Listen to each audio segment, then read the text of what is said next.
अब जैसे आज तुम्हारी पीढ़ी है, आज के टाइम में भी बहुत कुछ सीखने को है। अभी ये आईआईटी वाला लड़का है ना, आईआईटी बाबा के नाम से। जैसे तुम अगर इसको देख रहे हो, धीरे धीरे बेटा इस पे ना एक दुख आने लग गया। जैसे मैं इसको शुरू में देख रही, मुझे लगा वैसे ही कोई लड़का होगा, लेकिन मुझे लगता था कुछ तो गड़बड़ है। ऐसा कोई भी एकदम भगवान की तरफ कोई नहीं चलता बेटा, हम सब सांसारिक हैं। सबको अच्छा लगता है मेरा एक सुंदर सा परिवार हो, मेरे माँ बाप हो, मेरे भाई बहन हो, मेरा कोई हस्बैंड वाइफ बच्चे, अपना परिवार, सबको अच्छी लगती हैं चीजें। उस लड़के का कल एक इंटरव्यू था, वो बहुत अच्छा है, देखने लायक है। वो सबके साथ तो मस्ती मजे कर रहा है, वो खुद भी इनके साथ, मीडिया वो जानता है ये बेवकूफ लोग हैं, वो भी मजे कर रहा है। इक्के दुक्के ने क्वेश्चन ठीक पूछे, उसने आंसर भी ठीक दिए। और उसकी एक क्लिपिंग कल मैंने देखी, वो 5 मिनट भर की, उसमें समझ में आया कि ये लड़का ऐसा क्यों बन गया। उसके साथ बचपन से बहुत उसने ना, जैसे ये ह्यूमन बीइंग हम लोग हैं, तो मन में सबके में इमोशंस होते हैं। वो बचपन से ना औरतों को बहुत ज्यादा दबा कुचला फील करता गया, और उसके मन में एक सेंसिटिविटी जो बचपन में पैदा होनी थी, और एक जेंडर के प्रति जो भाव बनना था ना, उसने औरतों को इतना दुखी देखा, इतना परेशान देखा, कि उसके मन में ये आ गया कि यार इनको बराबरी पे क्यों नहीं रखते। पहले उसने अपनी माँ को बहुत ज्यादा मारपीट करते देखा, अपने फादर को। जैसे आज उसके पिताजी 70 साल के हैं, कल मैं उनका इंटरव्यू भी देख रही थी, 70 साल के हैं। और उनसे जब पूछा गया कि भाई क्या आपके घर का माहौल ऐसा था जैसे लड़का बता रहा है, तो उसने कहा मैं झूठ नहीं बोलता, हमारे घर में कमी थी। यानी उसने इल ट्रीटमेंट अपनी पत्नी को दिया। बहुत लोग अपने घरों में ऐसे ही हैं, लेकिन बेटा उसने इतनी अति कर दी कि उस लड़के के मन पे वो छाप पड़ गई कि मैं अपनी माँ को बचा नहीं सकता। वो एक ट्रॉमा उसके दिमाग में बैठ गया। एक तो होता है किसी को, ठीक है भैया एक छोटी मोटी लड़ाई, किस घर में लड़ाई नहीं होती, सबके घर में होती है बेटा, ऐसा कोई घर नहीं जहां लड़ाई ना हो। लड़ाई ना हो तो हस्बैंड वाइफ हो ही नहीं सकते, हस्बैंड वाइफ हमेशा लड़ेंगे। पर लड़ाई का एक लेवल होना, इतनी लड़ाई कि बच्चे के दिमाग पे असर पड़े उस चीज का। फिर वहां से जब वो बड़ा हुआ तो उसने अपनी कल वो कहानी बताई, जो लड़की उसको वहां आईआईटी में मिली, उसके साथ भी कुछ ऐसा ही उसने सुना कि उसका कोई बचपन में रेप केस था उसके साथ। और फिर जब वो बड़ी हुई, इसने तो शादी की नहीं उससे, उसने जहां शादी की वहां उसकी नहीं निभी। तो उसने कई, उसकी लाइफ में 3-4 महिलाएं जो थी ना, उसकी माँ से लेके, बहन से लेके, उसकी गर्लफ्रेंड तक, उन सबकी लाइफ बहुत कष्टमय थी, बहुत परेशानी की थी। तो उसके मन में क्या हुआ कि मैं कुछ भी नहीं कर सकता, अपने इतनी क्लोज जो मेरे आसपास महिलाएं हैं, मैं इनके लिए कुछ नहीं कर पा रहा। और वो इतना ज्यादा अपने आप को असहाय फील करने लगा कि उसको अपने आप से मतलब नफरत होने लगी कि वहां मेरी माँ जब इतनी पिटती थी तब मैं कुछ नहीं कर पाया, अब मेरी जो गर्लफ्रेंड है उसके साथ उसका हस्बैंड इल ट्रीटमेंट कर रहा है, मैं वहां कुछ नहीं कर पाया। तो इन सब चीजों ने ना उसके मन में एक नेगेटिविटी डाल दी।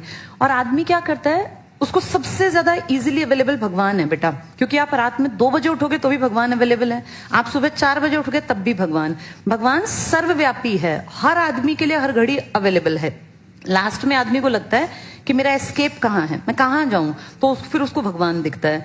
जैसे ये बहुत काबिल और बहुत अच्छा लड़का बन सकता था, बहुत अच्छा बाप बन सकता था, बहुत अच्छा पति बन सकता था, बहुत अच्छा बेटा बन सकता था। कैलिबर कितना ज्यादा बेटा, हम तो धूल की कण हैं, जितनी उसने पढ़ाई की हमें कुछ भी नहीं आता। उसने, हम मुझसे भी ज्यादा, मैं तो कुछ भी नहीं हूं। उसकी बातें सुन के लगता है इसने कितना तो हिस्ट्री को पढ़ लिया। उसने नेपोलियन बोनापार्ट, पता नहीं क्या क्या पढ़ डाला, हिस्ट्री को लेके, फिजिक्स को लेके, एरोस्पेस इंजीनियरिंग।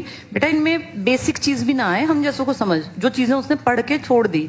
तो कितना ब्रिलियंट लड़का था, लेकिन आज क्या है, आज गलत रास्ते पर, गलत इन द सेंस, ठीक है भगवान का रास्ता बहुत अच्छा है, ये कहने में अच्छा लगता है। अपने बेटे को कोई कह के दिखाया कि मैं अपने बेटे को ऐसा चाहता हूं बनाना, कोई नहीं चाहता बेटा।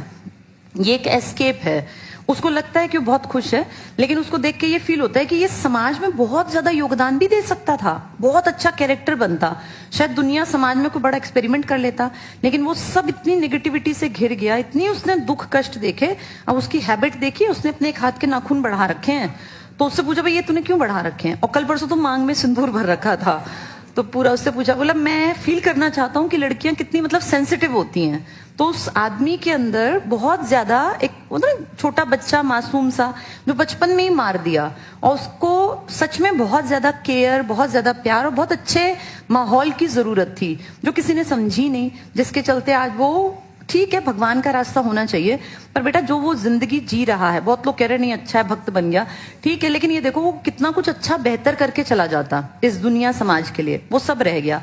तो ये जो किस्से हैं ना, जैसे उस टाइम पे नल दमयंती से सीखते थे लोग, प्रहलाद के किस्से से सीखते थे, अब भी हमें सीखना है इस लड़के से, जो आज सबसे बड़ा ये टॉक ऑफ द टाउन है आज की डेट में, सबसे ज्यादा लोग जो बात कर रहे हैं इसी के बारे में ना, सबसे ज्यादा न्यूज में चल रहा है। इससे ये सीखना है कि अपने घर का माहौल इतना अच्छा रखना चाहिए कि कि हमारे बच्चों पे उसका बहुत ज्यादा गलत असर ना पड़े। अगर आप अपने घर में एक अच्छा माहौल नहीं दे सकते तो फिर ये सोच के चलना चाहिए कि कल को बुढ़ापे में ये एक्सपेक्ट करोगे बच्चा मेरे लिए कुछ करेगा, तो कुछ नहीं कर सकता वो, क्योंकि तुमने उसकी बुद्धि का विकास ही नहीं होने दिया।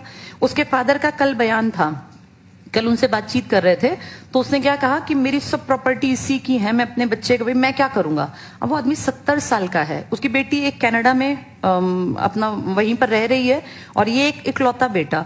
अब ध्यान से देखो तो संपत्ति का करेगा क्या? जिस दिन वो पिता चलेगा संपत्ति बेकार, पता नहीं कौन इसका मालिक बनेगा।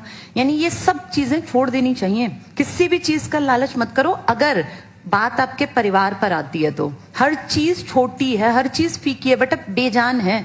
ये संपत्ति, ये घर कुछ काम नहीं आने। एक बहुत छोटा सा परिवार हो और चाहे वो 20-30 हजार रुपए कमाते हो, लेकिन बच्चे के दिमाग पे प्रेशर नहीं होना चाहिए। वो बच्चा फ्रीडम से पले बढ़े, उसके ऊपर ये ना हो कि तुझे ये करना है, तुझे करना है। अगर ये लड़का कहीं 50,000 रुपए कमा रहा होता, अच्छी अपनी शादी करता, बढ़िया घर बार में रहता, खुशी से जिंदगी काटता, तो ज्यादा बढ़िया रहता ना। इतना ब्रिलियंट बन के कितने दुख इसने, कितने कष्ट सहे। उनकी शुरुआत कहीं ना कहीं इसके घर से थी। ये एक लेसन है पूरे इंडिया के लिए, पर हमारे देश में ना इस बात को समझते नहीं है लोग। इससे ये सीखना है कि ब्रिलियंट दिमाग भी खत्म कर देते हैं माँ बाप अपनी लड़ाई के बीच में। लड़ाई सबकी होती है, ऐसा हो नहीं सकता कि हम लड़े ना इंसान, लेकिन लड़ाई का एक लेवल रखो, बच्चे के लिए वो ट्रॉमेटिक एक्सपीरियंस ना हो। चाहे वो लड़ाई हस्बैंड वाइफ की हो, वो लड़ाई घर में माँ बेटे की हो, चाहे वो लड़ाई भाई भाई की हो, या पत्नी की और देवरानी जो है, किसी की भी लड़ाई हो। बेटा लड़ाई इतनी नहीं होनी चाहिए कि बच्चे के लिए वो ट्रॉमा बन जाए। तो ये हमें ध्यान रखना है, इससे ये सीख लेनी चाहिए। ऐसे ऐसे खूबसूरत जिनका जीवन हो सकता था वो बर्बाद हो गए। आज सब बातें कर रहे हैं क्योंकि कुंभ चल रहा है। आज से 6 महीने बाद किसी को याद भी नहीं रहेगा कौन IITN, लेकिन उस लड़के की जिंदगी तो बर्बाद हो गई ना। उसके फादर उन जमीनों का, प्लॉट का, पैसे का क्या करेंगे अब? वो सब वेस्ट है। उससे बहुत बढ़िया होता माहौल अच्छा दे देते, चाहे उसको ना भेजते IIT मुंबई, यहीं कहीं पढ़ लेता, एक अच्छी जिंदगी तो बसर कर लेता, इतना बुरा हाल ना होता। तो ये चीजें ना अभी भी हमें सीखनी है। पहले साधन नहीं थे, आज साधन YouTube है, इसकी जिंदगी से बहुत कुछ सीख सकते हैं। तब लोग कैसे सीखें? तो ये वहां पे स्वांग करके दिखाते कि तुम्हें जिंदगी ऐसी बनानी है। हमारे लिए रोल मॉडल था। तो सांग परंपरा ने लोगों के मन में बहुत कुछ भरा। CET 2025 बहुत जल्दी ही कंडक्ट होने जा रहा है। अगर आपकी इच्छा है हरियाणा में सरकारी नौकरी हासिल करने की, तो आप ICS कोचिंग एप्लीकेशन के साथ जुड़ सकते हैं। महज 250 रुपए में कंप्लीट तैयारी कराई जाएगी। नीचे दिए गए नंबर पर कांटेक्ट कीजिए और हरियाणा में अपनी सरकारी नौकरी पक्की कीजिए।